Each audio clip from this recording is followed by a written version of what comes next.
손대상 전문가의 오늘의 투자 팁입니다. 쉬는 것도 전략이다. 미국의 시리아에 대한 군사 공격이 임박했다는 전망이 확산돼 투자 심리가 위축이 됐죠. 미국 증시가 1%대 하락으로 마감했습니다.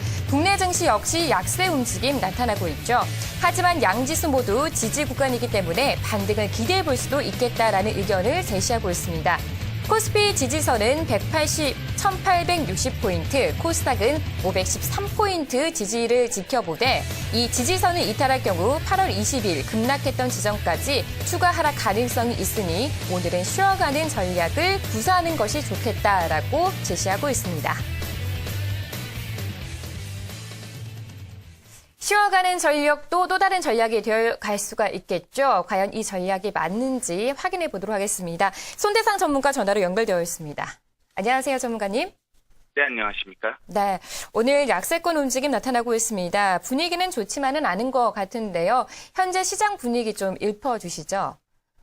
네, 전체적으로 오늘 코스피 같은 경우 1%대 주정을 좀 보여주었고요. 코스닥 같은 경우 2% 주정을 보였습니다. 하지만 단기적인 반등 구간이었기 때문에 둘 다 반등에 나서는 모습으로서 하락폭을 축소시켜주는 그런 모습이었는데, 일단은 종합주가지수 같은 경우는 이전에 7월 중순에 1880포인트, 그 다음에 8월 초에 형성되었던 지지선으로 형성되었던 1880포인트가 좀 공전해 있는 그런 모습입니다. 따라서 오늘 시장이 반등에 나오게 되면서 이전에 지지와 저항이 함께 공존했던 그 부분에 머물렀기 때문에 이 부분을 돌파하지 않는 한은 확실히 오늘 장이 좀 쉬어가는 전략이 맞다라고 좀 보고 있고요. 코스닥 같은 경우는 오늘 시장에서 반등이 좀 나와주고 있는 상황입니다. 그럼에도 불구하고 다시 한번 조정을 좀 받아주고 있는 모습인데, 이런 부분은 이제 수급 상황으로도 확인을 해볼 수가 있을 것 같습니다. 거래소 같은 경우는 기관과 외국인이 현재의 상황에서 동반 매수가 진행되고 있는 모습을 보여주었는데, 일단은 11시를 기점으로써 외국인 쪽에서 매도가 다시 한번 나오게 되면서 지금 현재 1880포인트를 돌파해주고 있는 모습이 나타나지 않고 있는 상황이고, 코스닥 같은 경우도 지금 오늘 아침까지만 하더라도 외국인 쪽에서 매수가 들어오는 모습을 좀 보여주었었는데, 외국인 쪽에서 지금 기관이 매도 나오고 있는 상황으로서 지금 추가적인 상승은 예상을 하고 있지만, 문제가 되는 건 513포인트를 만약에 이탈하게 되면 추가적인 하락까지 이어질 수 있기 때문에 쉬어가자는 말씀을 드렸습니다. 단기적으로 보게 되면 테마로서는 안철수 관련 테마가 좀 상승 후에 조정을 좀 받아주는 모습을 보여주었고요. 또한 시리아 사태의 문제가 발생을 했기 때문에 전쟁 관련주에 대한 이슈가 좀 나오기도 했지만, 전체적인 흐름으로 봤을 때 테마의 상승보다는 테마가 있더라고 하더라도 저항을 돌파해주면서 올라가는 그런 흐름, 그 다음에 수급의 흐름을 좀 집중적으로 보시는 게 오늘 좀 바라봐야 될 시점이 아닌가라는 생각을 가지고 있습니다. 네, 오늘의 시장 포인트 코스피 지지선 1860포인트, 코스닥은 513포인트 지지가 되는지 이 여부 확인이 필요하다라는 이야기 해주셨습니다. 오늘 코스피에서 다시 한번 전략을 좀 세워볼 필요가 있을 것 같습니다. 계속해서 외국인과 기관이 동반 매수하는 업종을 좀 눈여겨보자라는 의견을 주셨는데요. 오늘도 같은 의견이신지, 오늘 보니까 자동차 업종만 매수를 하고 있는 것 같습니다. 어떤 전략이 필요할까요? 네, 아시다시피 외국인과 기관 쪽에서 동반 매수하고 있는 업종은 운송 장비 업종으로 좀 볼 수가 있을 것 같은데, 특히 자동차 업종 위주로 상승을 하고 있는 모습을 보여주고 있습니다.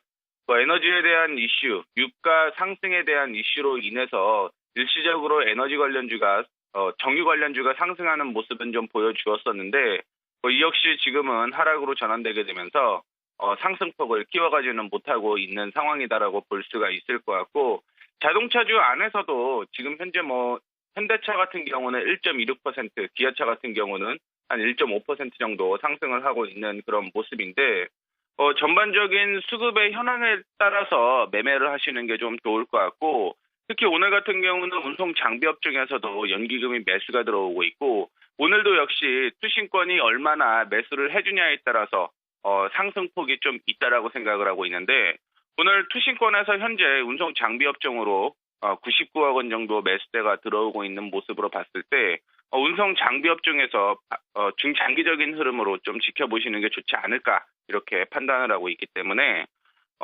선별적인 접근을 하되 일단은 저항선을 돌파하는 것까지 확인하시고 매매하시는 게 좀 더 안정적이지 않을까 이렇게 판단하고 있습니다. 네, 오늘 외국인과 기관의 동반 매수가 운송 장비 업종으로 들어오고 있고요. 역시나 투신권에서 자동차주 매수하고 있다는 점도 확인이 되고 있습니다. 코스닥 상황도 살펴볼게요. 코스닥은 더 어려운 것 같습니다. 지수도 1.4% 하락하고 있고 업종별 움직임도 나쁜 것 같아요. 코스닥 업종에서는 어떤 전략이 필요할까요? 코스닥 업종 같은 경우는 테마로서 이슈가 좀 많이 되는 그런 모습을 좀 보여주고 있었는데 오늘 같은 경우 안철수 테마 관련주가 올라간 후에 조정을 좀 받아주고 있는 상황이고 그 안에서 이제 실적에 대한 이슈가 나온다라거나 혹은 수급 상황으로 좀 이슈가 되는 문제가 좀 있는데 전체적으로 기관과 외국인이 코스닥 시장에서 동반 매도를 한다라고 하더라도 지금 음식료, 담배라든가 디지털 컨텐츠 쪽에서는 기관과 외국인이 동반 매수하는 모습이 나타나고 있고 그 외 외국인의 흐름만 좀 확인을 해보시면 매도 없이 외국인 쪽에서 매수하는 건 운송 장비 부품이라든가 화학, 비금속 쪽으로 접근이 지금 진행이 되고 있는데 일단은 종목 같은 경우도요. 전체적인 시장이 살아나야지만 추가적인 상승세로 이어진다라고 판단을 하고 있습니다. 따라서 일시적으로 올라간다라고 해서 흥분해서 따라가지 마시고요. 일단은 상승 후에 어디 부근에서 안착을 하는지 저항선은 돌파하는지까지 확인하시고 그 다음에 매매에 임하시는 것이 좋지 않을까. 하지만 전체적으로 좀 매매 자신 없으신 분들은요. 오늘 쉬어가는 것도 하나의 전략이다 이렇게 판단을 하고 있습니다. 네. 상승 여부를 지켜보자라는 이야기 또 제시를 해주셨고요. 쉬어가는 전략도 좋아 보이네요. 오늘 말씀 여기까지 듣겠습니다. 고맙습니다. 네, 감사합니다. 네, 지금까지 이데일리온 손대상 전문가와